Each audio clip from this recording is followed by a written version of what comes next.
Hello, friends. Good evening to all of you. Once again, welcome back in P and sports. और वो एक time, वो एक घड़ी और वो वेटिंग पीरियड जो है लगभग लगातार जा रहा है। और कल सुबह 7 बजे जो है एक बहुत महामुकाबला मैं कहूँगा इसे, जो कि भारत बनाम बेल्जियम, जो कि नंबर 3 वर्ल्ड नंबर 3 टीम है, और भारत जो है वर्ल्ड नंबर 4 टीम है। मेंस सेक्शन की मैं बात कर रहा हूँ, जहाँ पे टोक्यो ओलंपिक में भारत का सेमीफाइनल कल बेल्जियम से होने वाला है।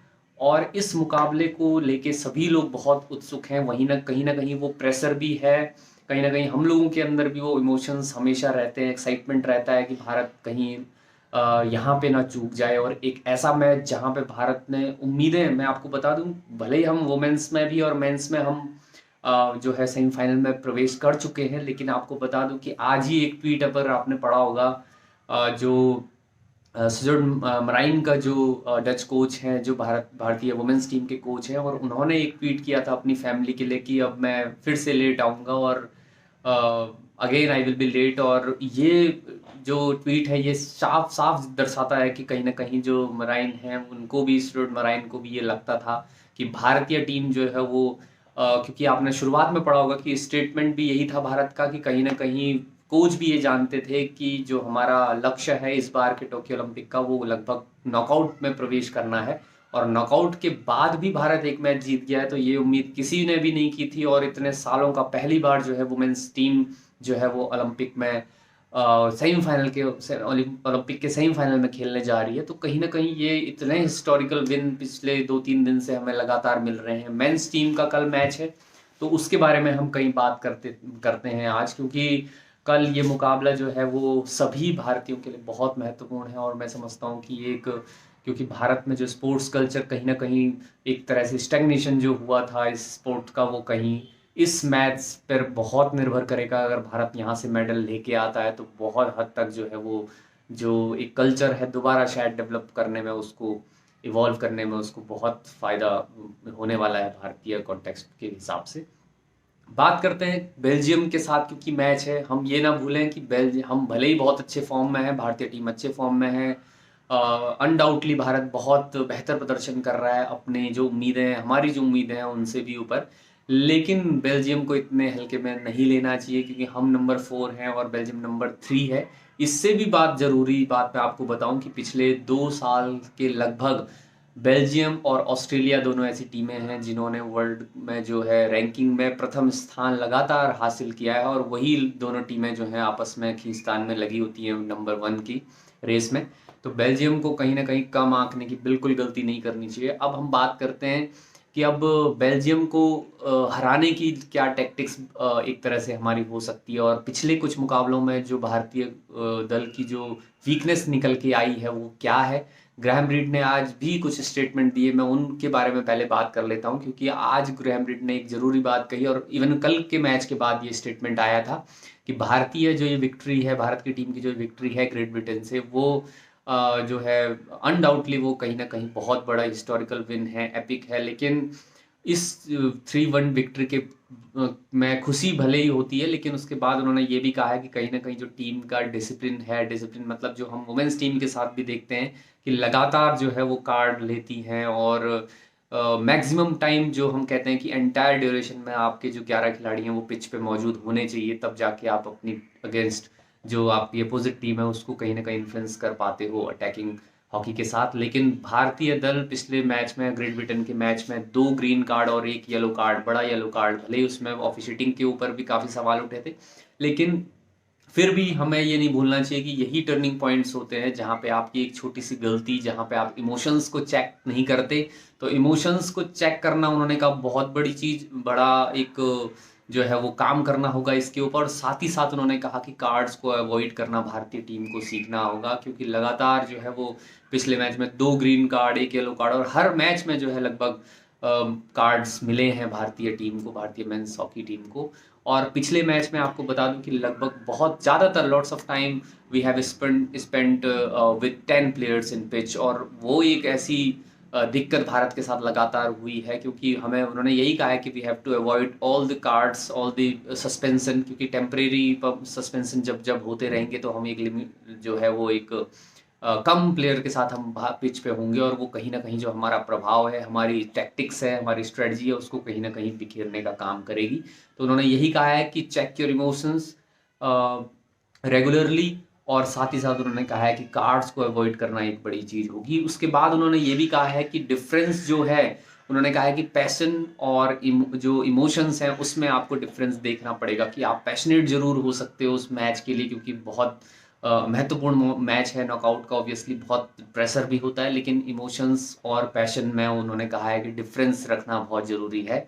तो ये बातें मैं आपको बता रहा हूँ, ग्रैहम रीड ने जो कहा है, तो उन्होंने यही कहा है कि we let our emotion take over, हमें उनको टेक ओवर करना ही होगा। ये ग्रैहम रीड की तरफ से स्टेटमेंट आया है।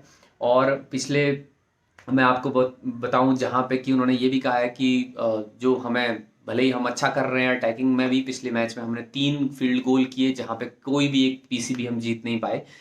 उन्होंने कहा है कोई बात नहीं, लेकिन कहीं ना कहीं पीसी ना जीत पाना ये हमारी उस चीज को दर्शाता है जहाँ पे हम अटैकिंग हॉकी तो खेल रहे हैं, सस्टेन्ड अटैकिंग जो सस्टेन्ड जो अटैक्स हैं उनको हम बुनाने की कोशिश नहीं कर रहे हैं। तो उन्होंने कहा है कि उस पे काम करना जरूर है, जहाँ पे कि आप प्रेशर, अटैकिंग प्रेशर जब आप डालते हो तो वहाँ पे उसको फिनिश करना या वहाँ से कोई ना कोई आउटकम लेके आना बहुत जरूरी है। तो उन्होंने ये भी कहा है कि still we have to work on the sustain attacking pressure.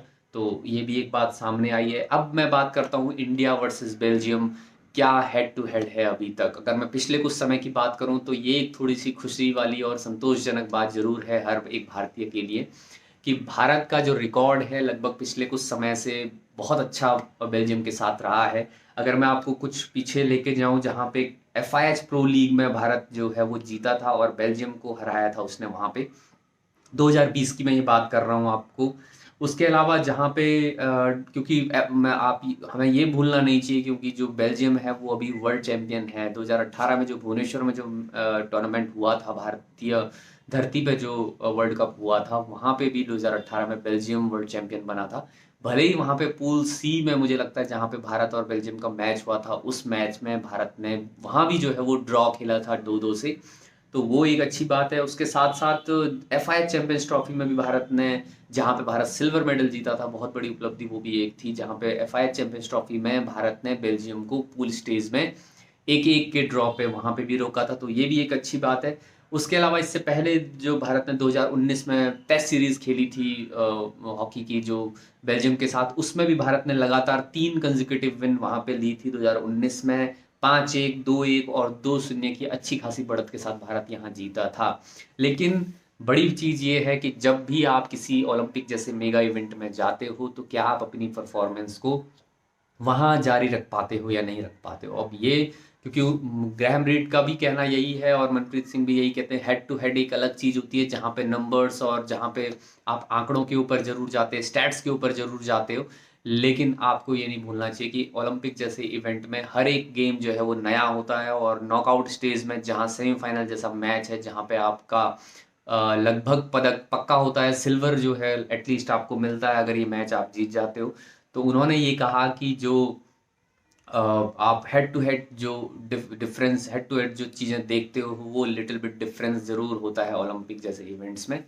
तो कहीं ना कहीं बेल्जियम के साथ भारत को एक अलग सोच के साथ, अलग टैक्टिक्स के साथ जाना होगा, जहाँ पे भारत का मिडफील्ड में जो है बहुत अभी भी जो है वो कई कमियां नजर आती हैं। और खासकर तब जब भारत एक तरह से, वो एक हीट ऑफ मूवमेंट होता है जहाँ पे भारत कंसीड कर लेता है, या फिर जैसे ग्रेट ब्रिटेन के साथ भारत 2-1 से बढ़त के बाद भी चौथे क्वार्टर में लगातार प्रेशर बनाए हुए था ग्रेट ब्रिटेन, और वहीं भारत ने एक कार्ड भी ले लिया। तो ये जो चीजें हैं जहाँ पे सर्कल पेनिट्रेशन के दौरान डिफेंडिंग भारत की कभी कभी लूज हो जाती है, तो ये छोटी छोटी चीजें जो हैं, और पीसी कन्वर्ट ना करना, ये भी एक अभी भारत की बड़ी थोड़ा सा चीज चिंताजनक बात जरूर है, कि कुछ मैचेस में भारत ने अच्छा किया है। पिछले मैच में तो भारत पीसी बनाने में भी कामयाब नहीं हुआ था। तो इन चीज़ों पे अगर भारत काम करेगा तो मुझे लगता है कल का मैच हम जरूर जीतेंगे। ऐसा नहीं है कि हम बेल्जियम से बहुत पीछे हैं या बेल्जियम हमसे बहुत आगे है। दोनों जो हैं बराबर की टीमें हैं, नंबर 3 और नंबर 4 की टीम है वर्ल्ड रैंकिंग की अगर हम बात करें। लेकिन इस इवेंट में, इस ओलंपिक इवेंट में आप देख रहे हो कि लगातार जो है शॉकिंग न्यूज़ मिलती रहती हैं। एक टीम जो है वो दूसरे की पार्टी खराब करना, मतलब कहीं पीछे नहीं होता, क्योंकि भारतीय वुमेन्स टीम के को ही अगर हम देख लें तो ऑस्ट्रेलिया के साथ आज कहीं ना कहीं हर जगह ऑस्ट्रेलिया की को बेस्ट माना जा रहा था, लेकिन कहीं ना कहीं वो एक शॉकिंग जो है डिफीट भारत ने ऑस्ट्रेलिया को दी। उसके साथ साथ अर्जेंटीना ने जो है जर्मनी को वुमेन्स टीम में हराया, वुमेन्स मैच में हराया है, सेमीफाइनल क्वार्टर फाइनल में हराया है बेसिकली। तो वो भी एक बड़ी जो है हार जर्मनी के लिए थी, क्योंकि जर्मनी वहाँ भी बेस्ट माना जा रहा था अर्जेंटीना के साथ, लेकिन वो भी एक बड़ी अचंभित करने वाली बात थी। तो उम्मीद यही है कि भारतीय टीम कल बेहतर खेलेगी। ये जो चीज़ें निकल के आई हैं, जो सारे जो उनके कोच हैं उनका जो कहना है, डिसिप्लिन जो होना चाहिए, अनुशासन जो खेल में होना चाहिए।